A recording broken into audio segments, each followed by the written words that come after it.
Merci de m'avertir.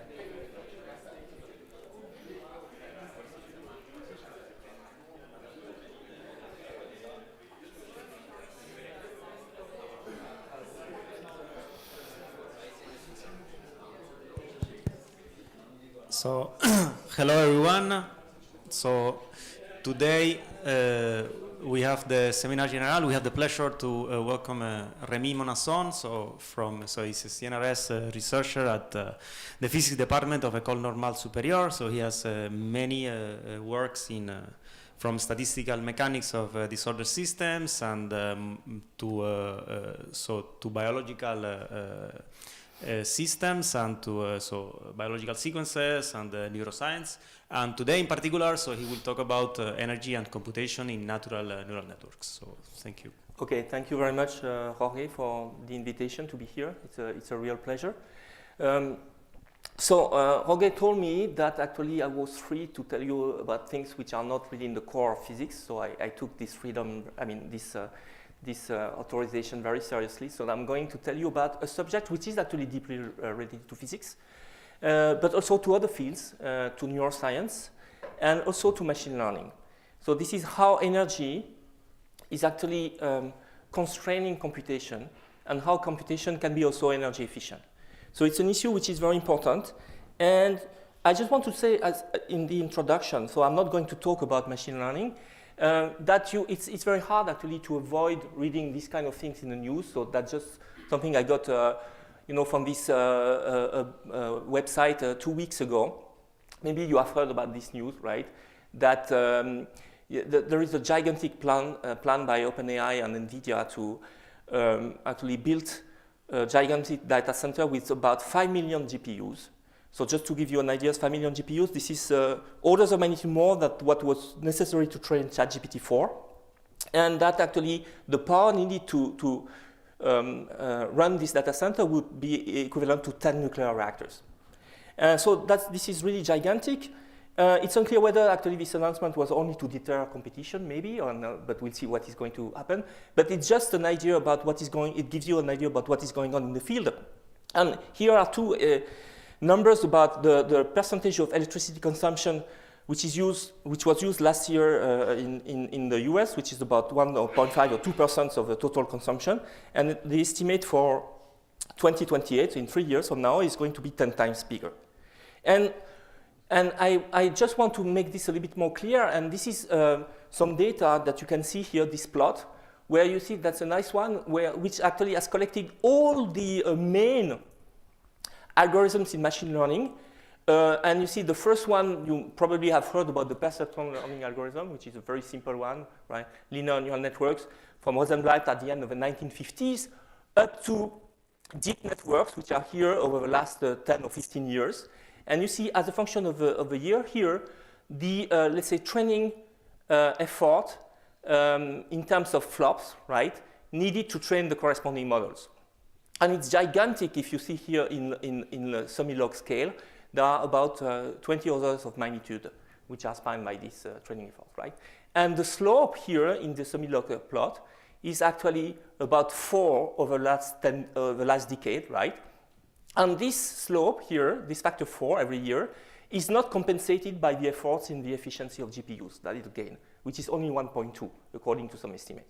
So that means we have an exponential increase on the consumption, and that's a problem which is very seriously taken by people building the computers. There are a lot of efforts in terms of hardware, how to build better GPUs or CPUs, how to mitigate consumption. Some of the efforts are actually quite naive, but they are efficient. So I give you just one example here. In fact, if you have GPUs, they can work at different power. And most of the time, people use them at the maximum power, but it's possible to do what people call power capping, which is you actually reduce the power. So actually, it will take more time to run the same set of operations, right? But there will be less heat dissipated. And if you multiply what you need in terms of power and per the time needed to train your particular algorithm, there is an optimum here, and it's possible to gain about 15 to 20% of total energy, okay? It's also, from a software point of view, a very important problem. probably you have heard about distillation, and when there was this Chinese chatbot with DeepSeek, people have talked a lot about it, and there are very interesting problems about that. But there is a huge, I think, mismatch between the importance, the practical importance of this issue and the theoretical efforts. In fact, everybody recognizes it's a very important problem, and about theory, there is almost nothing, which is astonishing to some point of view. And now I'm going to tell you about neuroscience, and to some extent, it's a little bit the same situation in neuroscience. Maybe not at the same amount, at the same level, but close. And so what's the connection, the analogy? So neuroscience has been huge progress over the last decades in the understanding of how the brain works. And this progress has been made possible by a lot of experimental progress in recording the activity of neurons in the brain, and also in modifying the activity. So you can actually stimulate, perturb, and so on, and see what is going on, the effects of this perturbation. And I want to mention one example because for two reasons. Because first, that's a very rare example, maybe unique example, where theory preceded experiments. And it's a fundamental issue. So the question was how an animal is able actually to represent the angle, let's say the direction of motion, okay? Which is very important. We need to have a map of our external environment and how that's very useful to navigate this environment. This is very useful also for planning motion, right?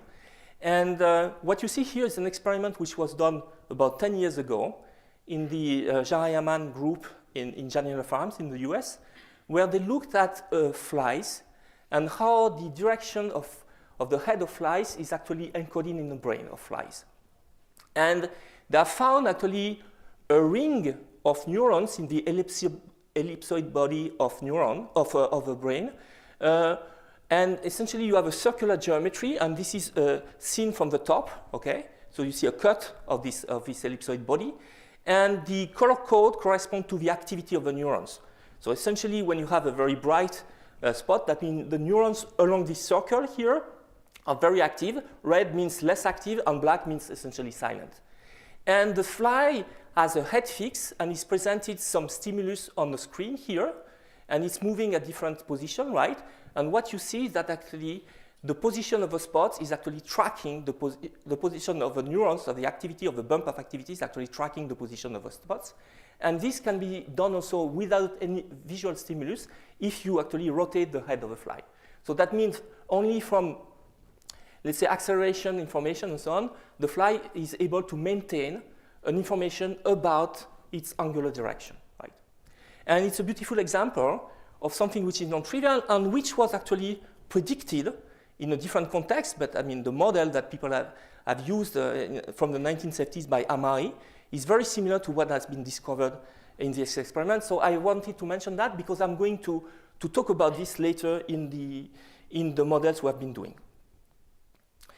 Okay, so again, huge efforts, huge progress in understanding how the brain works and can perform very complicated task, but how actually energy consumption is related to that is much less studied. And this is strange because energy is known to be a major constraint for living organisms, and it has been a major constraint over evolutionary times. And that's a number, probably two numbers that you've probably already heard about.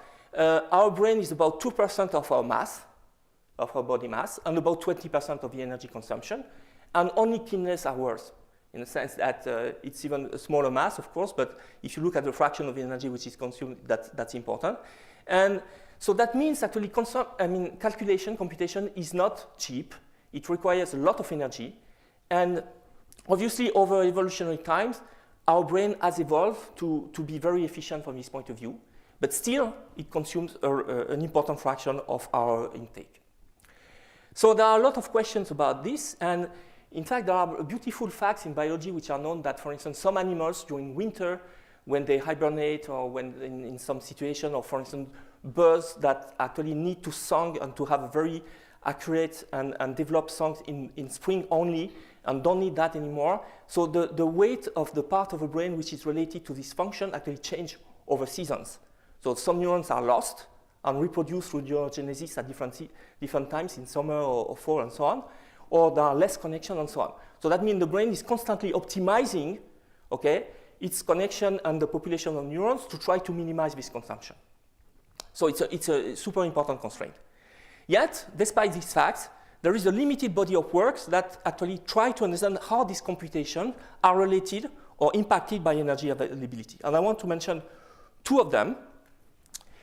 So the first one is something which was actually done 20 years ago, or even more than that, a quarter of a century ago, where actually people looked at rats in a maze with 4 arms. So this is seen from above, so you have a kind of plus shape of a maze, or 3 arms, so kind of Y-shaped. So the rat is actually doing free exploration, right? Free exploration, and it's a task that it's known that rats want to actually try not to explore the same arm twice in a row. So they have it's a way to actually test their working memory capabilities. So they try to memorize where they come from and then move to another arm. And people have measured the amount of glucose in the hippocampus, which is the region which is involved in this motion, in the navigation. And you see the baseline here for an animal doing nothing at rest, which is baseline 100. And when the animal is moving in a Y-shaped maze with 3 arms, there is a loss of about 10% of the level of glucose. And it's about 30% when there are 4 arms. So that means it's extremely costly to change the environment for this animal. Okay? So it's a huge loss, right? So calculation is super costly. Another example, which is also beautiful, which was done by people in ESPCI in Paris, Thomas Préat and Pierre-Yves Placé. They look at Drosophila, and Drosophila are able to learn many things, I mean, elementary things, but in particular, they are able to learn how to avoid certain odorants when you associate the odorants to an electric shock.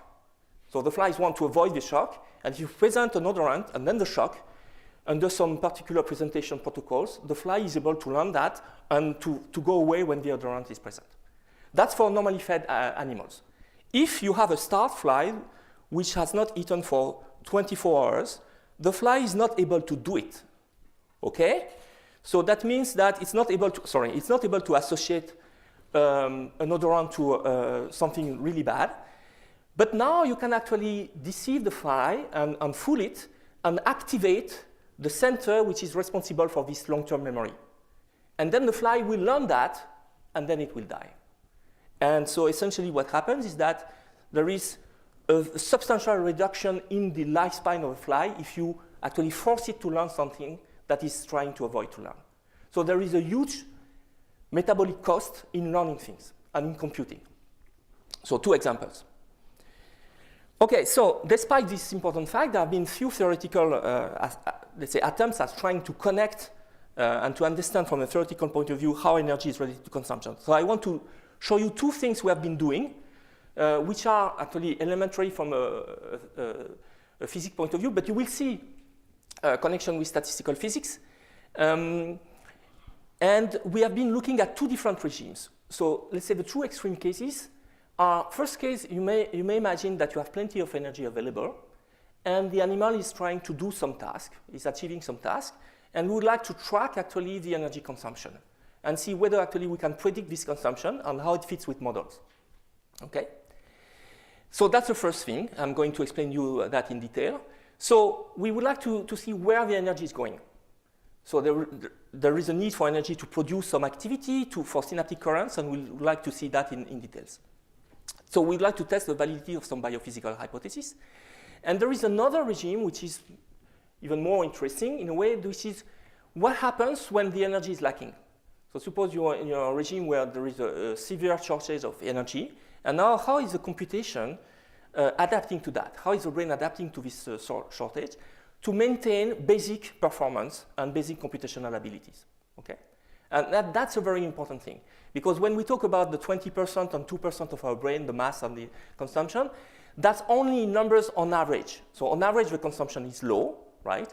But I think another evolutionary constraint that our brain has evolved with is how to maintain essential functionality if there is a lack of energy, right? A lack of resource on a prolonged time, right? On a sustained period. So we like to see how the representation of a circuit are organized to actually be able to cope with the lack of resource and maintain some level of functioning. So I will start with the first things, which is how actually we can track energy consumption and model it. And that's a work which has been done in collaboration with the group of Michael Tanter in the Physics for Medicine lab from ESPCI, actually currently on the Paris Santé campus in Port de Versailles, and in particular in collaboration with a PhD student, Felipe Sibis Pereira.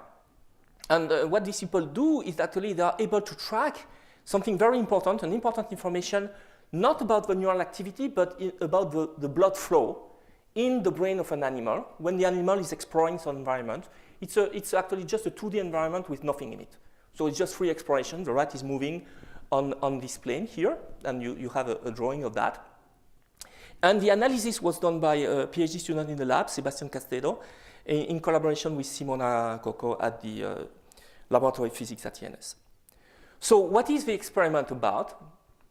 So the experiment is about trying to investigate something which is now gaining importance, which is what people call the neurovascular coupling. So there are two circuits in the brain. One is, let's say, the general neural circuit that people have been interested in for a very long time. The other one is the blood circuit, right? How to actually provide energy, glucose, oxygen, and so on, to the neurons so that they can work and operate in a proper way.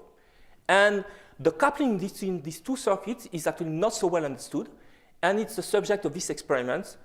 And what actually Michael and Felipe are able to do, they are able to, using ultrasound probes, to measure changes in the blood flux as a function of time and space, okay? With a very good temporal resolution and a limited spatial resolution in the sense that we don't have a resolution which at the level of a neuron, so that would be the corresponding, but something bigger, right? A few hundreds of micrometers, let's say. So that means we can see brain areas and also some details, but of course, this is just a coarse grain at the level of neurons. So essentially, we can have the changes in the blood volume as a function of time and the position in the brain, okay? So how is the energy related to the change in the blood volume? Of course, if you want to consume energy, you want to bring energy to the neurons, you have to increase the blood flux, right? So it's an empirical relation that if the energy consumption rate at time t is essentially a square function of this change in the blood volume, which has been, let's say, experimentally observed in literature.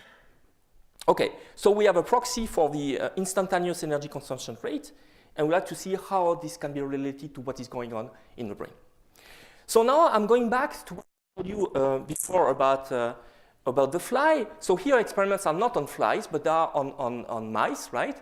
And there is something you may have already heard about, which are something very important on how our brain, on the brains in mammals, is able to represent position in space. So place cells were discovered about 50 years ago, and there are cells in the hippocampus, which is a very important region in our brain for memory acquisition, which actually fire when we are at a given position in an environment. So I've been in this room for some time. I don't come very often here, but after about 10 minutes, when you enter a new environment, you build a representation of this environment by moving in the environment. So that means when I am here, I have some cells in my hippocampus which fire. If I move to the other part here close to that wall, there will be other cells and so on, right? So the population of cells with fire depends, code for the position in the space. And all mammals have that, and essentially all vertebrates. So that means here that corresponds to this representation you see, this drawing. As the animal is moving in the space along some trajectory, some cells will fire. So this cell, first cell here, will fire when the animal is here. The second one here, there will be another one here, but the animal is not crossing this region, right? And that defines a place, which is called the place field, that corresponds to this place cell. And the important thing is that the activity of the cells is maintained even in the absence of visual cues or olfactory cues. So that means even in the dark, when the animal is moving, then the cell will fire at the position where the animal is, corresponding to what you can see when the light is on, for instance. And this is how we can actually update our position when we move at night in our apartment, and you know more or less where you are, right? And so how is this update of the activity done? This is done through something which is called path integration. And there have been a lot of mechanisms or models to study path integration, and I want to mention it because that's actually related to statistical physics and to the concept of continuous attractor model, which was this model that was introduced first by Amari, I mentioned 50 years ago.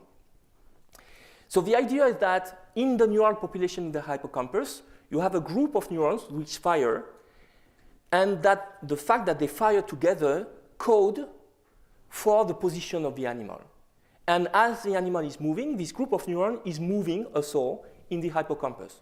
So of course, two neurons that fire for the same position, that correspond to the same position in space, are not necessarily next to each other in the brain region, right? So the coding is complex.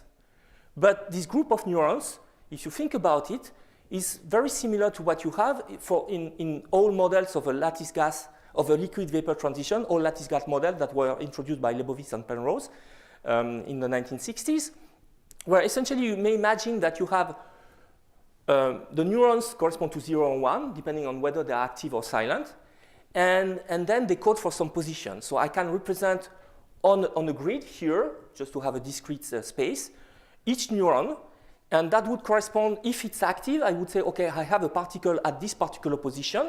So that means this neuron I here, right, would code for the position corresponding to this location on the grid. So when the animal is going to be here, then the neuron will be active. And I say, okay, there would be a particle here, for instance.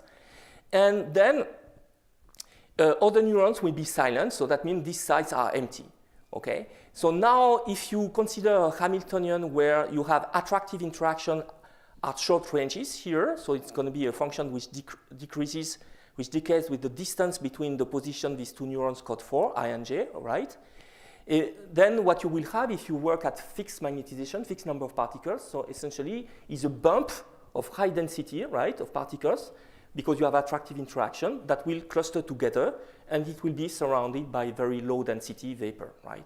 And that was the model. At low temperature, you get that. At high temperature, you get some uniform density over the grid. So this mechanism of attractive interaction creates a bump, and what you need is just a mechanism to move it based on sensory information when the animal is crossing the environment. And so how to update the position using velocity information? I'm not going to show you how that works, but there have been a lot of models proposed, and that's interesting because they were proposed a long time ago, also before the experiments could actually test them. And this is a model that was proposed by Sung and collaborators. Essentially, instead of having one bump, you have two bumps that are locked to each other and move together, and that receives some information about the velocity. And it works in the following way. So I'm not describing all the details. You have a connectivity matrix here and so on. And essentially, if you have an animal which is immobile at velocity 0 in that position, you have two bumps of equal height, and the center of mass of the two bumps is coding for the position. And when the animal is moving at some velocity, one of the bumps that correspond to the direction where the animal is moving is getting bigger than the other one, is driving the other one. Okay? And the center of mass now is giving you the position. And now if you increase the velocity, one of the two bumps is even bigger than the other one, and so on. And you can show that actually this model is able to update through the velocity signal the position, the representation of the position in the neural population. So it's a non-trivial thing, right? Because you have a network, you input the velocity, and then you have an activity which actually is coding for the position. So it's a neural integrator. So this mechanism is actually, or a slightly different version, is exactly what people have found anatomically in the fly. Not a model with two attractors, but three attractors, but it's a slight version of that, a variant of that, but it's very similar to what is existing in the brain of flies. We don't know about mice or rodents, because it's not clear from an anatomical point of view, but it's a reasonable candidate. So how can we connect that, this theoretical model, to the experiment that were done by Michael and Felipe? So we try to say, okay, let's take this model seriously, right? We believe this is what is going on in the animal brain, and we could actually, using biophysical proxies for the energy consumption, from that, see what should be the energy consumption rate as a function of the velocity of the animal. And it's actually very simple. So here you see the speed of the animal coming that we input to the model, and you see the energy consumption rate. And where is the energy going? We say, okay, in order to produce activity in the neuron spikes, then we need some consumption. I mean, we need energy, right, which is going to be proportional to activity.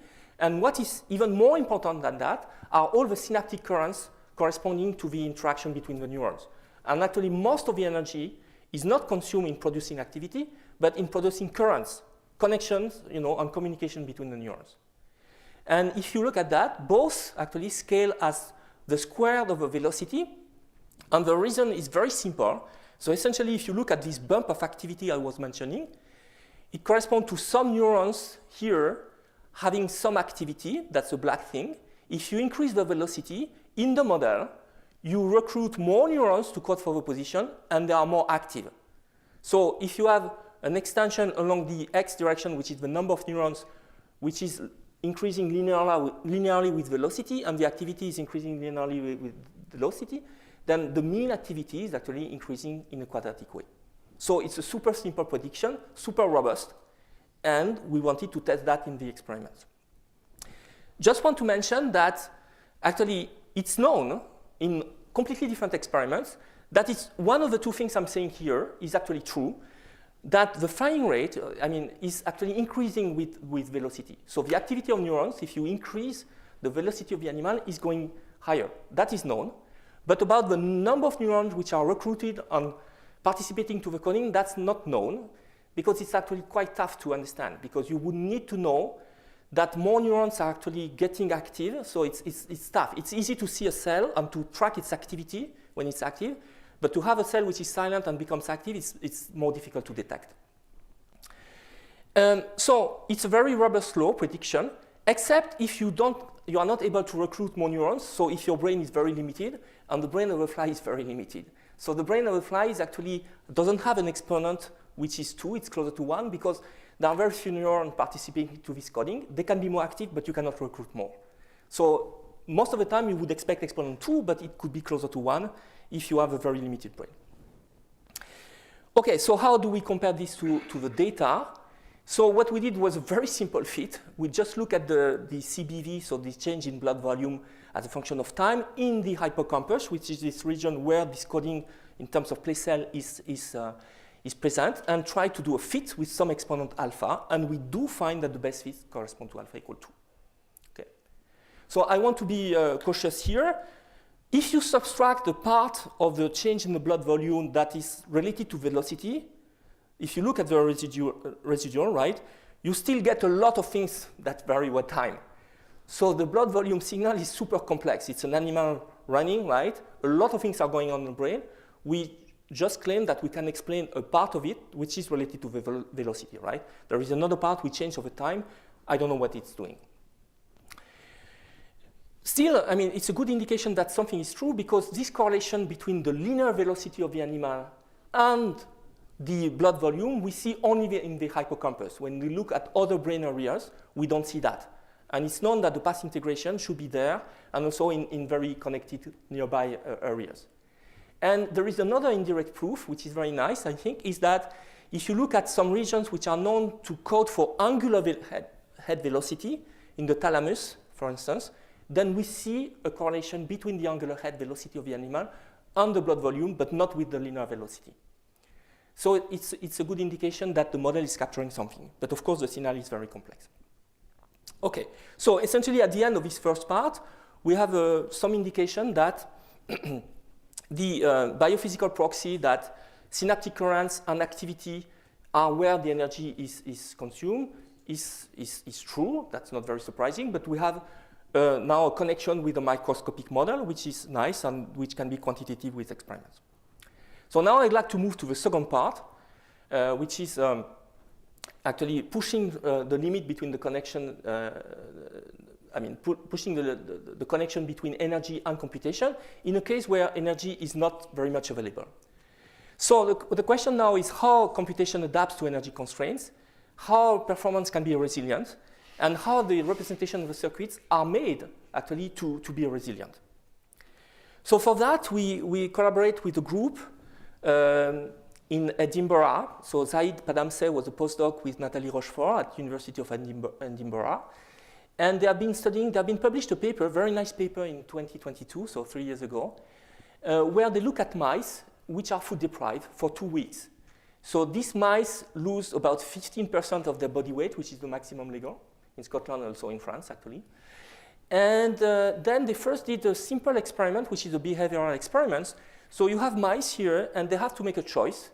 They have to go left or right. And in the region, which is the left arm here, where the bars are vertical, so everything here is underwater. There is actually a platform which is not visible by the mouse, but where the mouse can actually stop and doesn't have to swim, actually. So it can take rest, right? Otherwise, here, it's in the water, and it's very uncomfortable for the mouse, okay? So what these people do, what Zaid and Nathalie do, they actually don't feed the mice for 2 weeks. Then they give them plenty of food so that the mice are not completely agitated and so on. And then they do the experiments. And then they measure the performance as a function of the difference of angle between the direction where the mice would like to go, right, here, and the distractor here, which is the wrong arm, where you see bars at a different angle here and where the mice should not go. Is it clear? And they measure the percentage of success. So of course, if you have vertical bars on horizontal bars, it's a super easy task, and the mice will do that. Normally fed mice would do that with high probability, but as you decrease the angle, it's harder and harder, right? And so of course, so if you measure the performance as a function of a delta angle, you will see that actually decrease when the delta angle becomes very small. Now the question is, what happens if you do that with mice who actually were not fed for 2 weeks? So what is your guess? What do you think is going to happen? Yes? It's going to be almost independent with the angle, the success rate. So for normal mice, you will see actually decreases as the delta theta. Well, I mean, I should plot it this other way, but you will see they plot it this way in the paper. I don't know why. So you get essentially 100% success if you have 90 degrees, and as you decrease the difference in the angles, it goes down. And then for normal mice at 5 degrees, they are not able to make a difference. But 5 degrees is not easy, right? So what do you expect for the food-deprived animals? Can you? I would say it's independent with the angle. They always have the same success. Okay, so you would say always the same success. Other guesses? Shift it down. That was my initial guess. Other guesses? Well, I mean, this animal, they have evolved for, hundreds of millions of years to be good, right? So they do better than that. And so what they do is the following thing.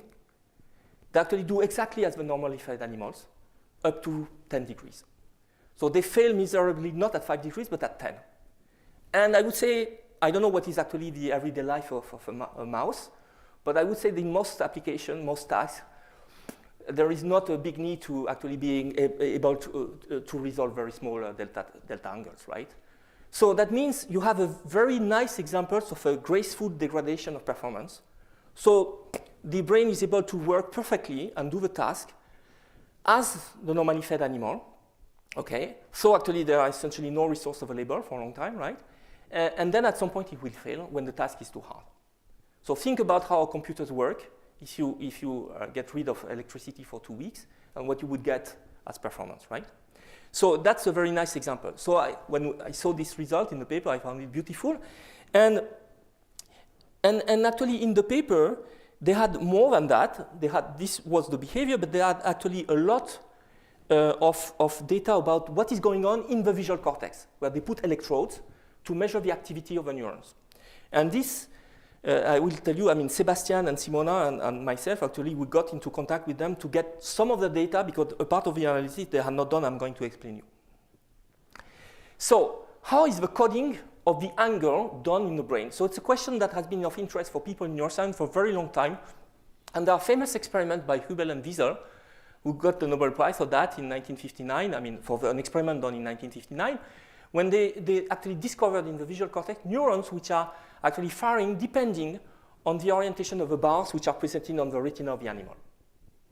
So they are called, tuned, they are tuned angles, so tuned neurons. So what happens is the following. When you present, so you see here some experiments, right, some drawings. So the animal is actually immobile, and we measure the activity as a function of when the animal is presenting some bars. And then you can record one neuron and see its activity as a function of the bar angle. And here you see different angles which are separated by 30 degrees. And what is going on? So look at the top things here. So CTR means control. That means normally fed animals. So these neurons are essentially silent, and it will fire when the angle is close to 0 degree, essentially. It becomes very active here, right? And then if you change a lot the angle, it's not active anymore. So if you plot as a function of the difference in angles between the preferred orientation and the orientation which is shown to the animal, then you get a sharp peak around 0, and then that decays as a function of a delta angle, right? So the neuron essentially is not firing, then you present the bar, and then it starts to fire, and then it has a preferred orientation that it likes very much and very active, and then if you move away, it becomes excited, and then it's not active anymore, okay? And this is what you find in normally fed animals. And now if you look at what is going on in the food-restricted animals that couldn't eat for 2 weeks, you find something which is more noisy. You still find those neurons, but the width of the bump here, the width of this tuning field is larger. So that means the resolution in terms of angles is worse. And it's more noisy. You see, they fire more, even not at the preferred angle. So there is a preferred angle, but it's not perfect, right? It's not tuned as much. Okay, so it's more noisy. So the tuning curves are wider. The activity is less correlated with the bar angle. So you could say, well, why is it so? I mean, but I want to say that actually it's a lower power mode of a brain. Because again, as in the fly, if you deceive the animal and you put in the animal leptin, which is a metabolic marker for the level of fat in the body, okay? So you actually fool the animal and make it believe that there is a lot of fat available and so on. Then, again, this tuning curve shrink and you go back to normal level. But then the animal lose a lot of weight, and then it's not legal anymore, and you have to stop the experiment. So that means the brain is commuting, I mean, switching to another low power mode where you get this noisy curve. But still, the question now is how it's possible to work well with this mode, and what is special about this mode? What is good about this mode? Okay, so in the paper, they characterize this mode. So here I write, I don't know how familiar you are with models for neurons activity, but that's a basic model that was introduced a long time ago by Hodgkin and Huxley. I mean, a very simplified version, but that's it. Essentially what happens is that you should track the difference of membrane potential between the outer part and the inner part of the membrane of the neurons. And this works as a capacitance where you have some leakage here corresponding to the difference between the potential and some rest value, and which is also, and you have some input currents that can correspond to external inputs or to inputs coming from synaptic connection with other neurons. And if the potential exceeds some threshold values, then a spike will be emitted and the neurons become active. Then it relaxes to the rest value, and then the process can be repeated. So what Nathalie and Said saw is that the synaptic currents in the food-restricted animals are weaker by about 30% compared to the normal animals. So you have much less synaptic currents. So the connections are there, the network is there. It's just that actually all the currents go down. So it's interesting. So the network, the circuit is not switched off completely. It's just actually decreased in terms, it's rescaled by a factor, which is 0.7.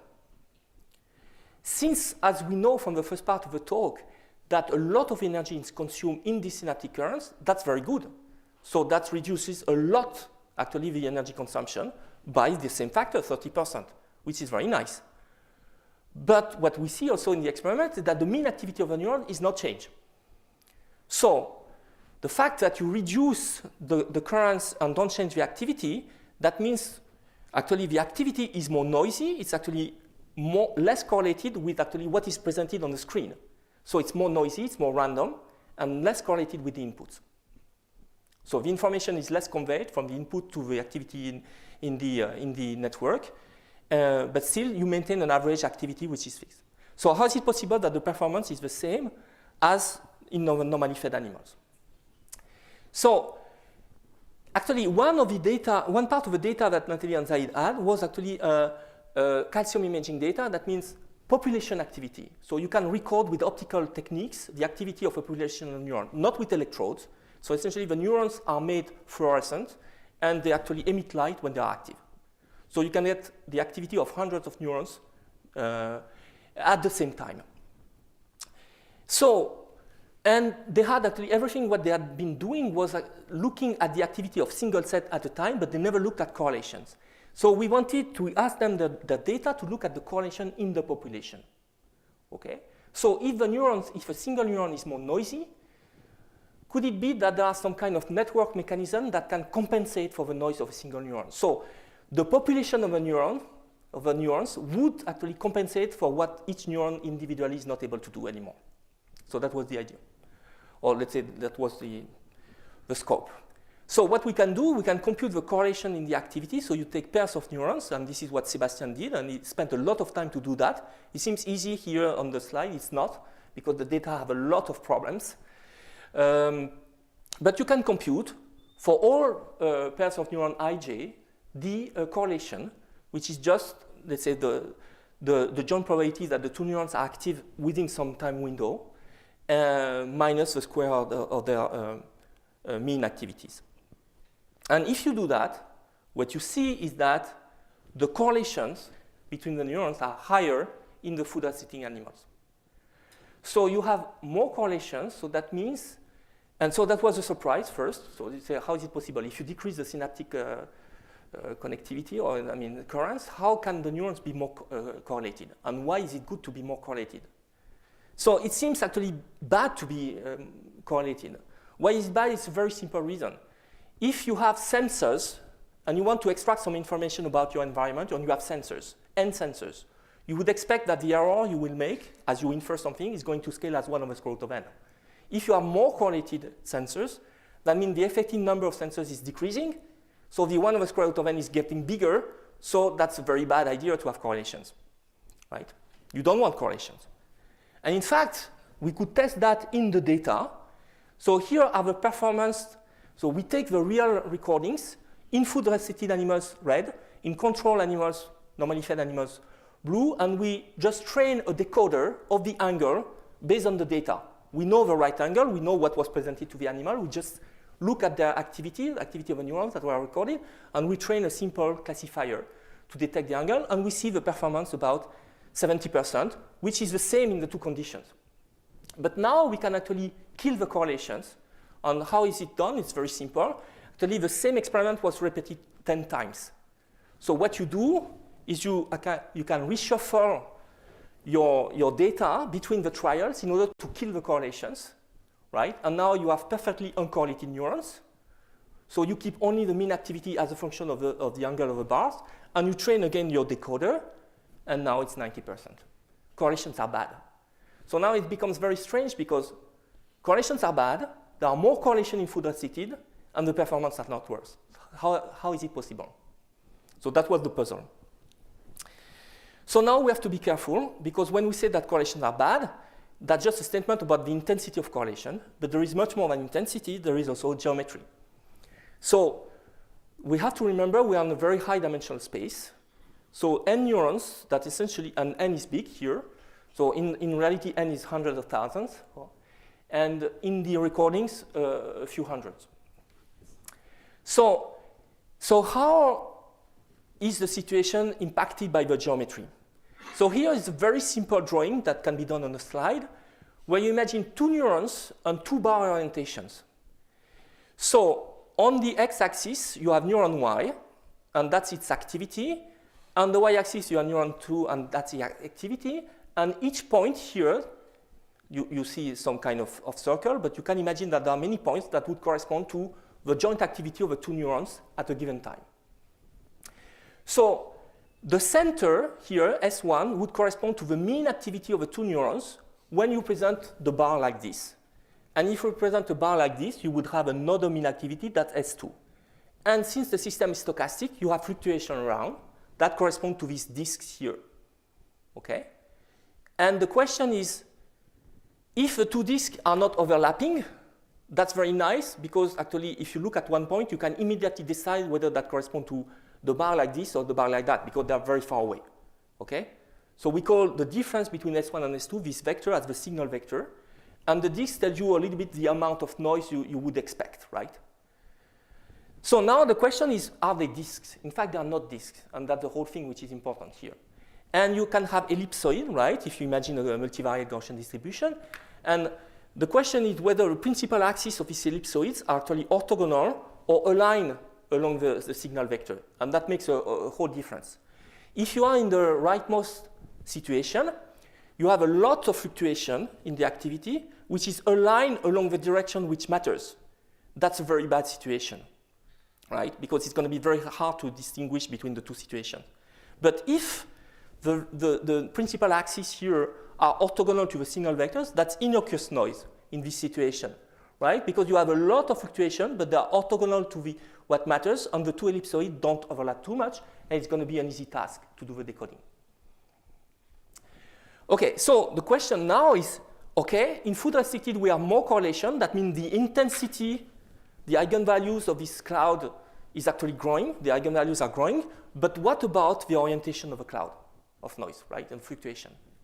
So what we wanted to understand is if we look at this vector here, which represents the difference between the mean activities for angle, for instance, theta equals 30 degrees and theta equals 60 degrees, and we look at the noise modes here, that means all the eigenvectors that correspond to the noise correlation matrix, to the correlation matrix of the activity, can we look at how they project onto this green vector? And then we'll know whether the system is going to be easy or not in terms of decoding. So what we see is the following thing. So you get two curves here. So I'm showing you on the x-axis the eigenvalue of a correlation matrix. So we look at just at the covariance matrix between the activities of the neurons. And we looked at the corresponding eigenvector and how it projects onto the difference between the mean activities corresponding to two bar orientation, which are 30 degrees away. And so the blue points, that correspond to the normally fed animals. So you see each eigenvalue, if you look at each eigenvalue here, right, then it's a little bit lower than the corresponding eigenvalue in the orange case, in the red case, that correspond to the food-deprived animal. And that corresponds to what I was telling you. The correlations are weaker in normal animals compared to food-deprived animals. So that pushes the eigenvalues to larger values, right, larger numbers. But at the same time, the dot product, or let's say the cosine squared of the angle, between the direction that matters and these noise modes, they become actually smaller.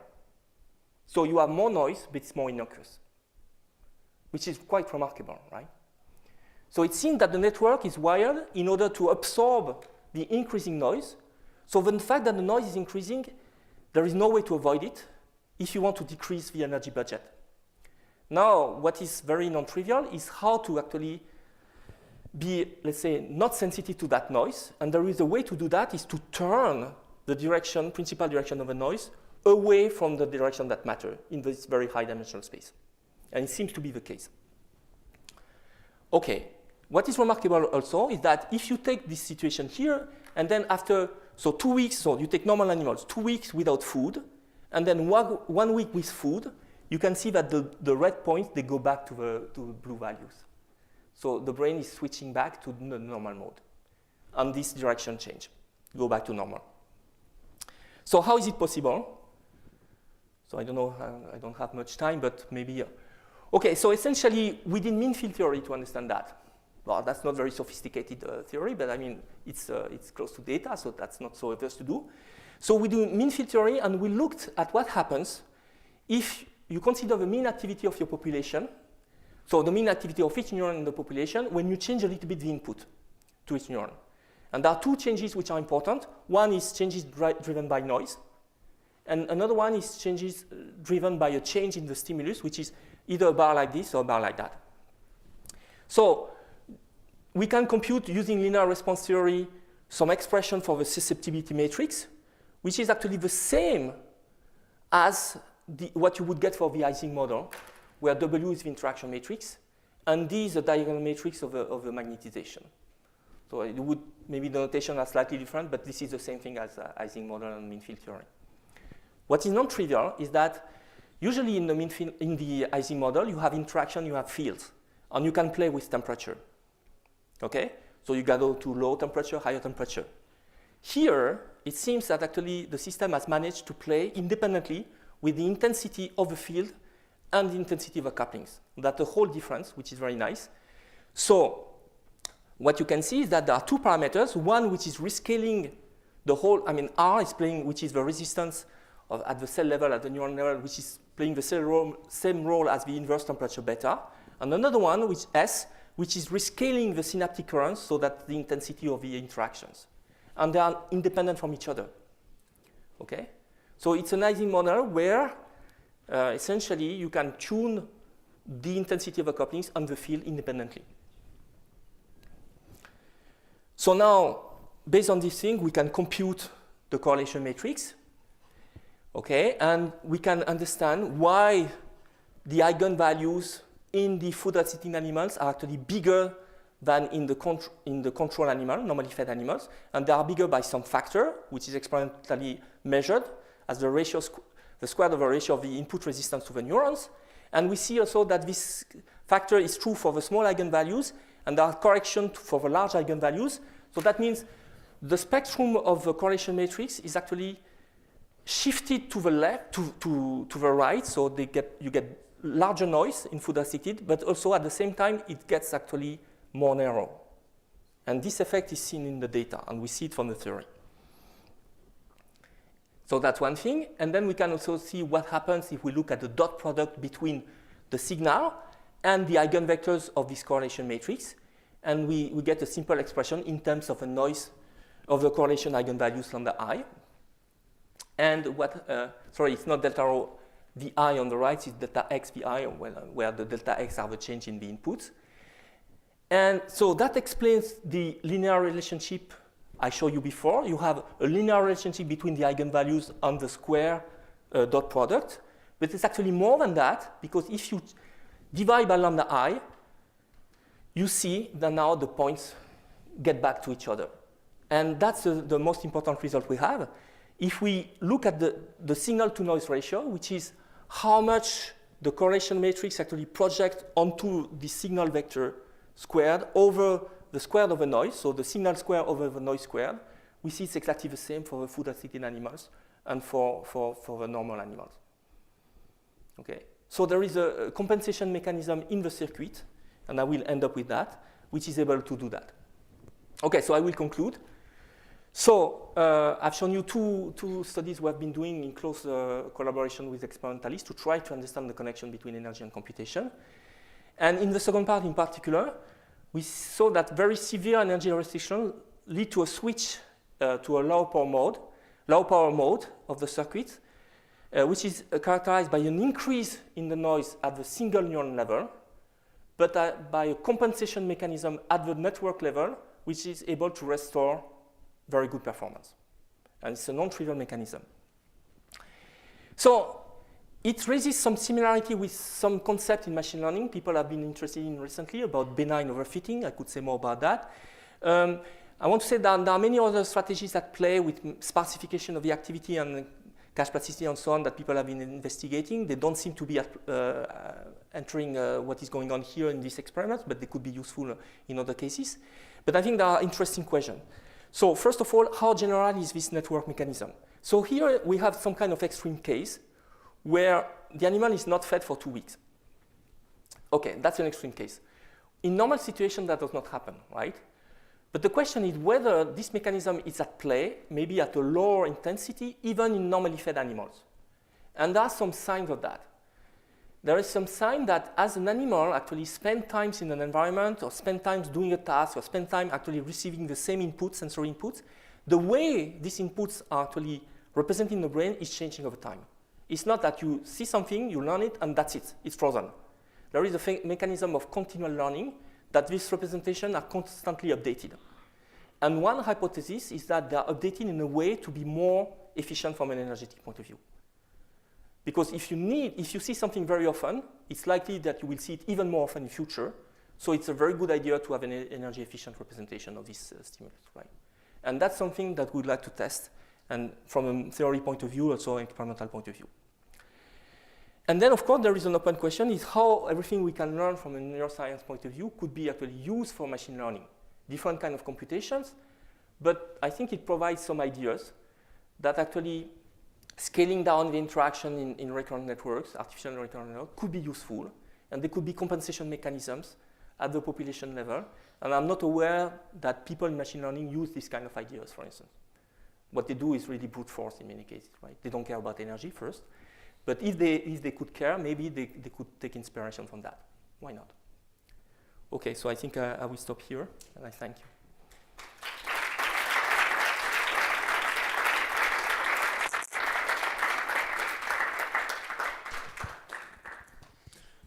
So we have time for some questions. So.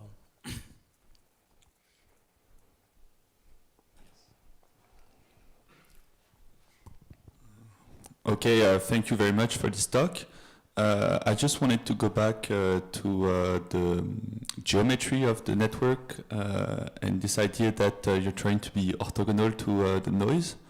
Very interesting concept, but I'm just trying to figure what is the trade-off of having this configuration, because I don't understand why wouldn't, even in a normal setting, this network would take place if it's more efficient. Yes, you are right. I mean, and you say, why don't you do that all the time, right? So first of all, I mean, there are some problems. Here, I mean, everything is simple as linear theory and so on, right? But in fact, if we go to very low resolution difference of angles, this framework breaks down. We know the performance are worse. I didn't want to enter that. We're still trying to understand that. Okay, so it explains why it's good in many situations, but it's not always perfect. The other thing is that you would need a lot of neurons, actually. Here I'm assuming essentially I have a very large population of neurons, right? And at the level of population, I have this compensatory mechanism. Okay, but you see, in the normally fed animals, since the tuning curves are actually more precise, so where are they? Here, you need less neurons, right, to actually code for the angular direction, right? So it's a more efficient, it's a sparser way of doing, you know, it's a better way to actually use your resource because you need a fewer neurons to do the task. Here, we can compensate for the noise in a food assisted, but you need a larger population to do that. Okay? So it turns out that the whole consumption is weaker, but maybe if you had a single task to do in the visual cortex, then it would be always like that. But this is just a very peculiar task, and the animal is able to do much more than that. So one question, and in fact, it's a hardwired task. It's a task which is very important. So one question is, what happens if you don't present these bars, but you present other stimuli which are more complex and see what is going on? So they have a few studies of that in the paper, but it's still unclear what is going on, right? So I think we should, for this particular task, yes, it could be like this in normal animal, but I think the diversity of the task which could be processed is going to suffer from this mechanism. You will need more neurons to do it.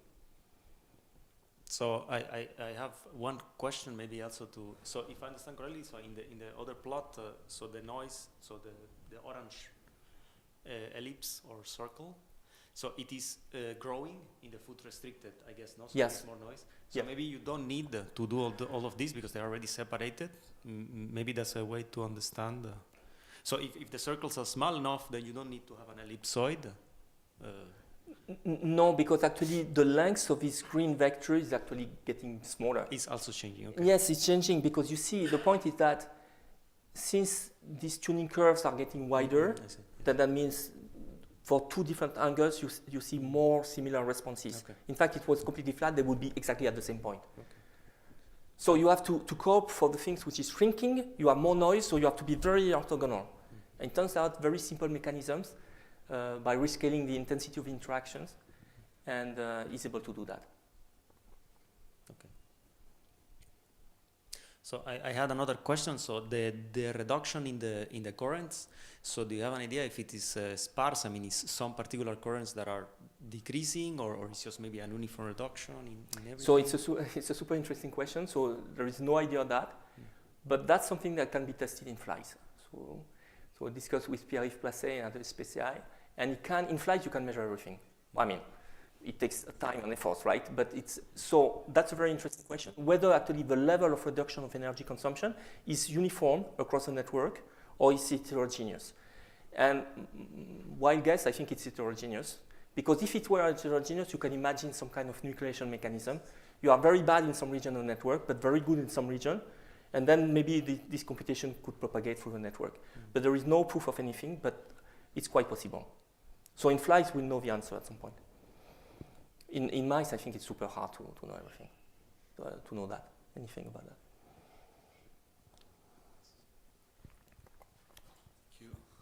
Yeah, I had another question. So what I understood from your answer for my first question is, apart from other things, that more neurons are mobilized. And I was wondering, so could that maybe impact other learn trait and memory from the neurons, because it's taking more neurons, so it's maybe, you know, impeding on other things that it will learn? And if that were the case, could that mean that when it's food deprived and it's rearranging its network to better handle noise, is it you know, having a preferential treatment for some traits that it has learned at the expense of other traits that it might forget because it just doesn't have enough neurons to keep them in memory? That's a good question, but the point is that mice have a lot of neurons. So in order to see some effect on other performance on other tasks, it would be very difficult, right? But yes, you could imagine that the problem here is that in this experiment, you look at one task only and you don't know what are the other consequences. So it's a major limitation, but it's very tough experimentally to see that, right? Yeah, it would be. But it's a very good question. I agree with that. Maybe this is just, you know, it's a position, but maybe like all the traits, things that are older, maybe they will, you know, get forgotten because it's more. Yeah, so we have to be careful here. This is V1, so it's a lower kind of area of the visual cortex, right? So what you are saying could be in other areas also. Okay. So it would be interesting. I mean, we are looking. It's important to see what is going on in the hippocampus, which is a very important region for episodic memory and so on. So it could change completely, right? There are actually, that's super interesting. There was a paper 2 years ago that showed that there's a lot of couplings between the hippocampus and V1. So that's actually what I was referring very, I think, in a non-understandable way in this last comment here. This is this. How general is this network mechanism? So there was a paper 2 years ago that showed that when you present a stimulus to an animal for the first time, a mouse, then you see an activity in V1. Okay, that was well known. Now, if you present a second time, you see an activity which is very close to what was going on during the first presentation. It's exactly the same stimulus, right? And now you don't present the stimulus for 1 minute, and you see a reactivation of activity in the visual cortex without showing anything, which is close to what was actually played when the stimulus was present. And this is actually the hippocampus, which actually is building a model of a stimulus, is storing a kind of approximation of a stimulus, and is actually injecting it back to the visual cortex. And if you do that many, many times, you see that the representation is changing over time, so that the two things actually match. What the hippocampus as an internal model is actually memorizing, and what is going on when you present the stimulus. And that's a very important also strategy to save energy, which is called predictive coding. Don't represent, you know, what is going on the visual scene. Represent the difference, or try to process the difference between your internal model and the world and what is presented to you. There are tiny differences. You need much less computation to do that. Always work on contrast, not on the raw information, on the raw stimuli. And the retina is doing that. It's all over the place in the brain. This is going on. So a lot of the computation, how it's done, probably has evolved to minimize energy consumption. So it's a general principle of organization of computation.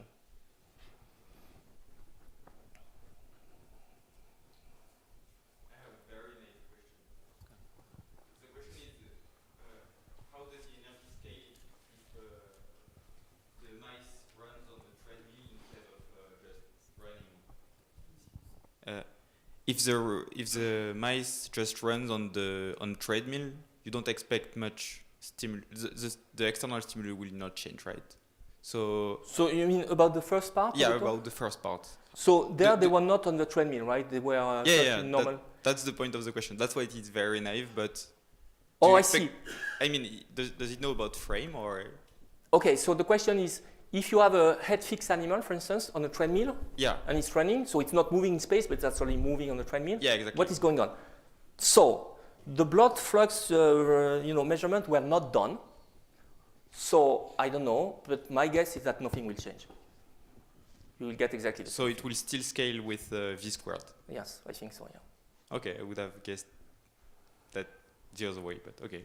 But you still have to maintain. The animal has to maintain its position on the treadmill. So what is going on? What is known is that there will be actually a sensory conflict about two things, and people have done a lot of experiments like that. So there is a very nice experiment, not on blood flux, only neural activity, so I cannot answer your question. But what they do, they put animals on a treadmill, and they show the animal a movie. And they show exactly what the animal should see, at the position on the treadmill if it were actually exploring a normal environment, right? And you see these place cells, and they coincide. Very nice. And then you start to double the speed of the movie compared to the velocity on the treadmill. And then you see two populations of place cells, one that code for position on the treadmill and one that code for position in the movie environment. So that means all the sensory information are used for representing the position, right?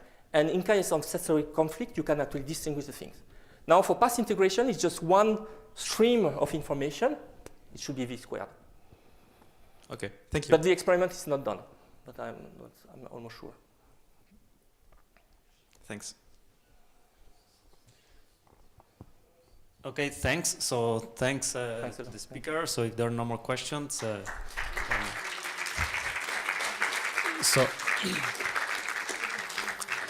so a reminder: we have some places left for the restaurant at La Rotonde. So if you want to join, please tell me and with the speaker. So.